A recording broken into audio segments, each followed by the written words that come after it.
Olá, papais e mamães! Então, hoje eu quero conversar com vocês sobre os recursos da educação infantil.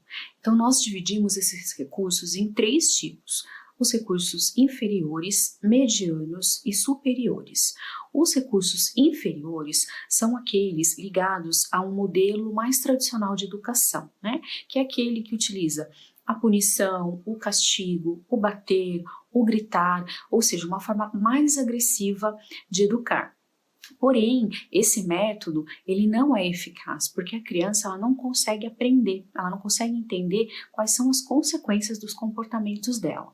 O segundo tipo são os recursos medianos, que é a utilização daquele quadro de recompensa, né? Então, o pai faz alguns acordos, cria algumas regras com a criança, né? E aí, dependendo do comportamento dela, se ela se comportar bem, seguir o que os pais estão orientando, ela ganha lá uma pontuação, enfim, e consegue algum benefício em troca.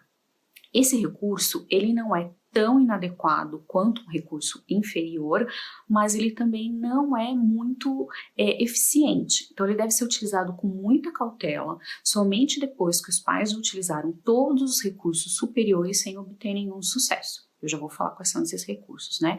Então, assim, para uma situação muito específica, como, por exemplo, a criança precisa deixar de chupar chupeta, por exemplo, né? Que é algo um pouco mais complicado. Então, aí sim pode ser utilizado esse recurso.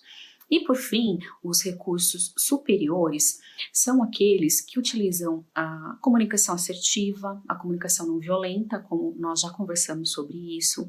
Então, utiliza o diálogo com a criança, os pais fazem acordos com ela, né, trabalhando a autodisciplina, onde a criança ela é responsável, ela arca com as consequências do seu comportamento.